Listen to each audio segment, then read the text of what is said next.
On va encore le voir. Ouvrons nos Bibles dans Genèse 31.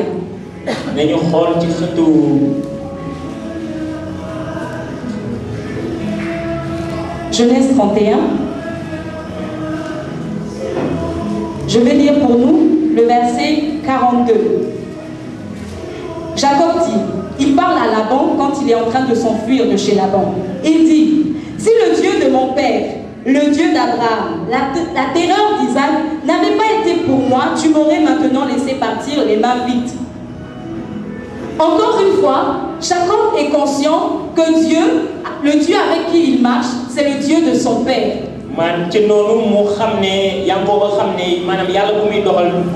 J'ai aimé sa franchise. Lui-même, il sait que ce n'est pas son Dieu, que c'est le Dieu d'Abraham, que c'est le Dieu d'Isaac, mais lui, ce n'est pas son Dieu. Pourtant, il marche avec ce Dieu. Pourtant, ce Dieu lui fait de grandes choses. Il voit la main de Dieu, il expérimente des miracles de Dieu, mais lui, Dieu n'est pas son Dieu.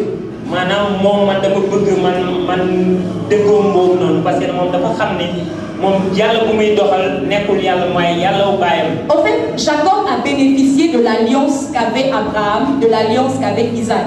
Et il marchait avec cette alliance, l'alliance de son grand-père, l'alliance de son père. Bien aimé, peut-être que nous aussi, nous sommes nés dans une famille chrétienne. Très jeune, on nous a emmenés à l'église. Très jeune, on a entendu parler de Dieu. Très jeune, on a commencé à servir Dieu. Mais est-ce que Dieu est vraiment notre Dieu? Est-ce que ce soir tu peux dire Dieu est mon Dieu? Ou est-ce que tu dis c'est le Dieu de mon père? C'est le Dieu du pasteur. C'est le Dieu de Rehoboth. Mais nous voulons ce soir dire Dieu est mon Dieu. Nous voulons quitter du Dieu de notre Père et connaître Dieu de façon personnelle. Expérimenter Dieu de façon personnelle. Et je voudrais encore nous dire une chose. Ce n'est pas le fait de venir à l'église qui fait que nous connaissons Dieu. Ce n'est pas le fait de prêcher. Ce n'est pas le fait de chanter qui fait que nous connaissons Dieu. Alléluia. Est-ce que vous êtes d'accord avec moi? On va ouvrir nos Bibles. 1 Samuel.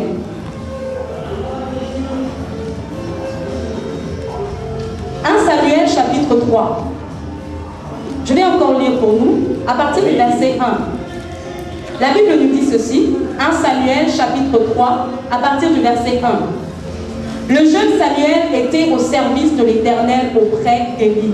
Je vais juste m'arrêter là. Nous connaissons l'histoire de Samuel, n'est-ce pas? Très jeune, sa mère l'a déposé au temple. Et Samuel servait Dieu. Samuel était au service de Dieu auprès d'Élie.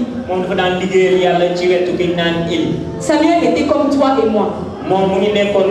Il était peut-être au protocole. Où il était chantre.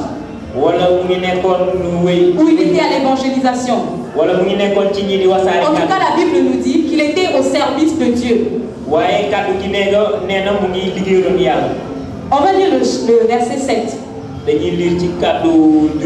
La Bible nous dit Samuel ne connaissait pas encore l'Éternel. On va juste s'arrêter là.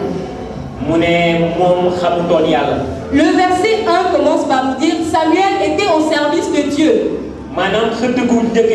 Samuel était chantre. Samuel était protocole. Samuel était à l'évangélisation. Samuel venait chaque matin à l'église à 5 heures alors que tout le monde dort. Il venait balayer l'église, nettoyer la poussière sur les chaises. Mais Samuel ne connaissait pas encore Dieu. Bien aimé, ce n'est pas le fait de venir à l'église. Ce n'est pas le fait d'être au service de Dieu. Encore moins le fait de se tenir ici, qui fait que nous avons établi une relation avec Dieu. Souvenons-nous qu'au départ, on a dit la rencontre, c'est établir une relation avec quelqu'un. Donc ce n'est pas parce qu'on vient à l'église qu'on a forcément une relation avec Dieu. Peut-être que nous venons à l'église par enthousiasme.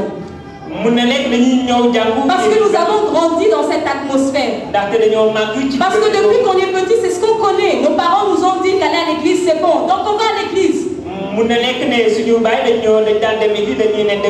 Parce que mon père m'a dit si je ne vais pas à l'église, il ne me donne pas d'argent. Donc je vais à l'église.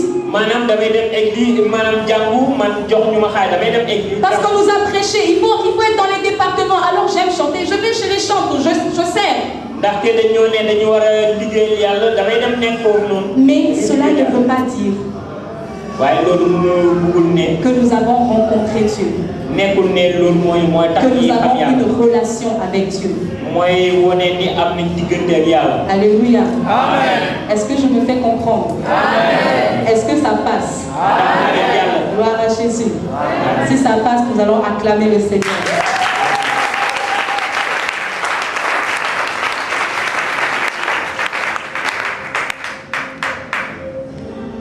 La relation avec Dieu, elle se consolide, elle se construit.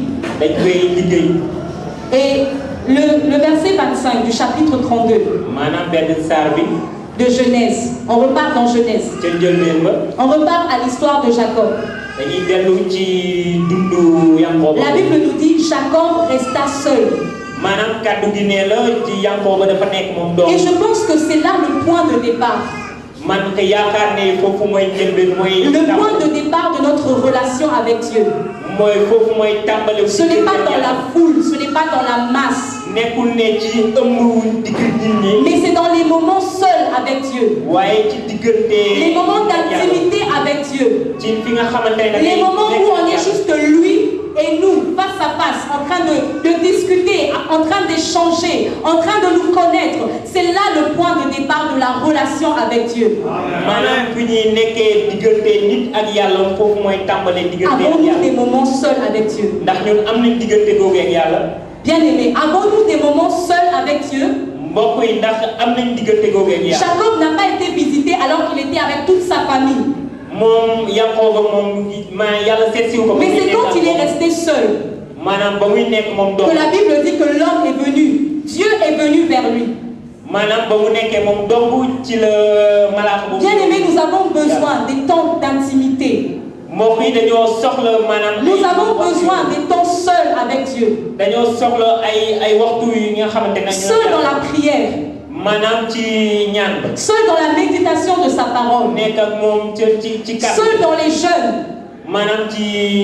Seul dans les veillées. Le pasteur aime dire que c'est facile de veiller quand on est ensemble comme ça en groupe. C'est facile de prier de minuit à 4h du matin quand tout le monde est là. Mais toi seul dans ta chambre, de minuit à 4h, de minuit à 5h, seul avec Dieu, on a besoin de ces moments. C'est le point de départ de notre relation avec Dieu. Les temps d'intimité avec le Seigneur. Les temps seuls avec Dieu. Alléluia. Et on va peut-être se demander, on a passé du temps avec Dieu, on a rencontré Dieu, mais pourquoi? On en tire quoi? Quels sont les bénéfices? Quels sont les avantages d'avoir ces temps de qualité avec Dieu? D'avoir ces temps d'intimité avec Dieu? Et par la grâce de Dieu, j'ai pu relever 3 points. 3 avantages. 3 bénéfices de la rencontre. Il y a une sœur qui m'a appelé ce matin. Et elle me dit, j'ai vu le thème sur Facebook. C'est quoi? C'est la rencontre des fiancés? Tu vas parler sur la rencontre des mariés, sur la rencontre de ton partenaire. C'est ça dont tu vas parler. Je lui ai dit non. C'est la rencontre avec celui qui est au-dessus. Le roi des rois, le Seigneur des seigneurs. C'est de cette rencontre-là que nous parlons. Ce n'est pas la rencontre avec un homme, mais la rencontre avec le Dieu tout-puissant, le Créateur de toutes choses. Alléluia. Le premier point, la rencontre avec Dieu fait naître un changement d'identité. Amen. La rencontre avec Dieu fait naître un changement d'identité. C'est pendant la rencontre, si nous lisons, c'est pendant cette bataille-là, pendant cette lutte-là, et à un moment l'homme s'arrête. Il demande, mais au fait, comment tu t'appelles? Il dit Jacob. Il dit désormais, ton nom sera Israël. Je me suis dit, franchement, Dieu aurait pu dire Jacob. Ah, mais tu as un joli prénom, hein? Je te bénis, Jacob. Reste avec ce nom. Dieu aurait pu le faire. Il aurait pu garder le nom de Jacob. Mais pourquoi il fallait que le nom de Jacob change? Lorsque nous essayons d'analyser le nom Jacob, Jacob signifie usurpateur. C'est un gros mot. Usurpateur. Ça veut dire usurpateur. Ça veut dire celui qui prend la place de l'autre. Par la force ou par la ruse. Donc, en quelque sorte, Jacob est un voleur. Jacob signifie menteur. Jacob signifie escroc. Est-ce que vous pensez que Dieu, lorsqu'il croise un menteur, il va le laisser rester menteur? Non. Quand Dieu croise un voleur, il va le laisser rester voleur? La rencontre avec Dieu fait naître un changement d'identité. La Bible dit que nous devenons une nouvelle créature. Les choses anciennes passent et toute chose devient nouvelle. On ne peut pas rencontrer Dieu et rester les mêmes. Impossible. On ne peut pas avoir croisé le Seigneur et ne pas changer. Impossible. Lorsqu'on croise Dieu, forcément on change. Lorsqu'on croise Dieu, forcément il y a quelque chose. Les gens même vont vous dire, ah frère, qu'est-ce qui se passe maintenant? Mais sœur, c'est comme il y a quelque chose. Forcément. Forcément. On va voir quelqu'un. Jean 4. Nous n'allons pas lire cette histoire. On va juste écrire et peut-être lire à la maison. Jean 4, à partir du verset 1 jusqu'au verset 42. Je vais rapidement expliquer. C'est la rencontre de Jésus avec la femme samaritaine.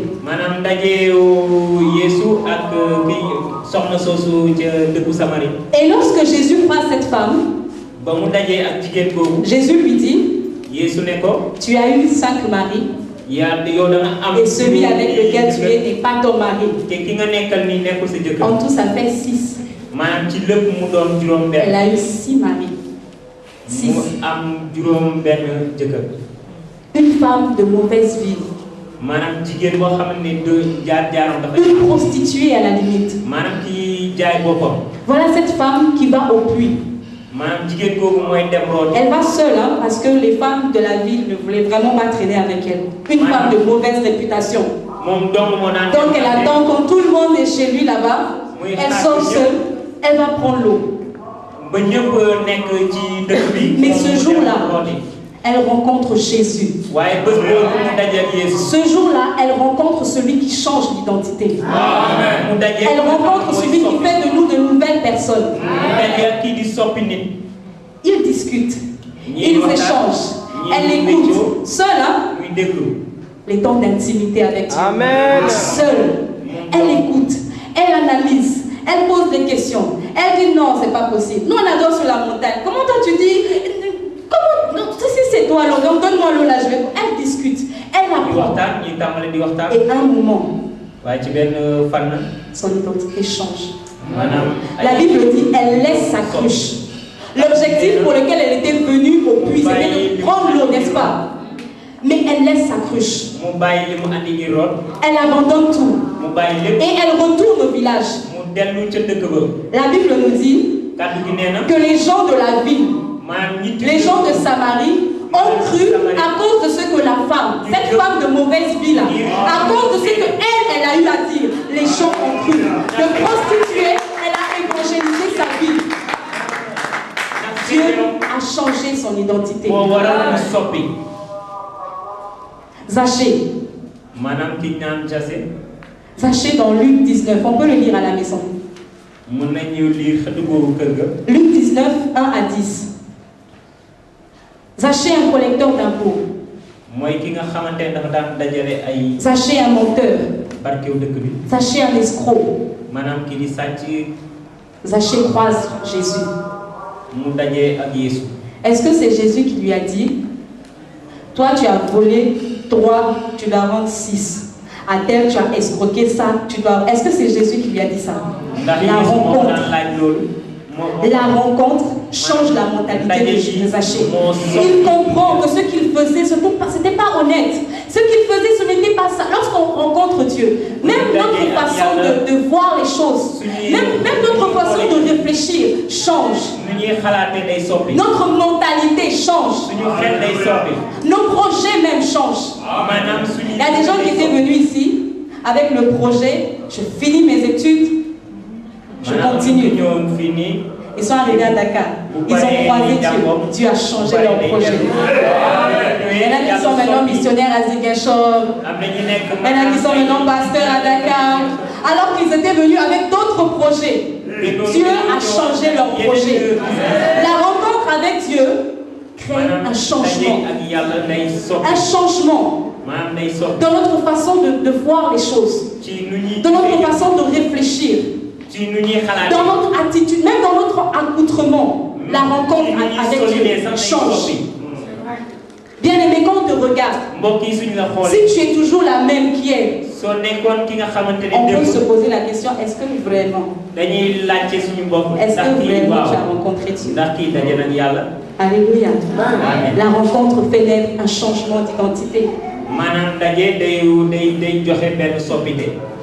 Deuxième point. Le premier point, la rencontre fait naître un changement d'identité. Deuxième point, lorsque nous rencontrons Dieu, il nous ramène dans notre position initiale. Il nous repositionne. Bien aimé, quand Dieu a créé Adam, dans Genèse 1, verset 26, je vais rapidement lire ça. Genèse 1, verset 26. Dieu dit, faisons l'homme à notre image, selon notre ressemblance, pour qu'il domine sur les poissons de la mer, sur les oiseaux du ciel, sur le bétail, sur toute la terre et sur tous les reptiles qui rampent sur la terre. C'était ça la pensée initiale, la pensée originelle de Dieu. L'homme avait été créé pour régner. L'homme dans le jardin, Adam dans le jardin, il était le prince. C'est lui qui a donné les noms aux animaux. Chacun défilait devant lui. Il regarde et dit, toi tu t'appelles chien. Passe. Un autre, toi tu t'appelles éléphant. Passe. Toi tu t'appelles fourmi. Passe. C'est Adam qui a eu à faire ça. C'est lui qui a eu le privilège de faire ça. Parce que c'est lui qui régnait. C'est lui qui dominait, qui régnait dans le jardin. Mais après le péché, quand Adam a péché, cette autorité-là, il l'a léguée à Satan. Il a cédé ça à Satan. Et le diable, lui, il s'est autoproclamé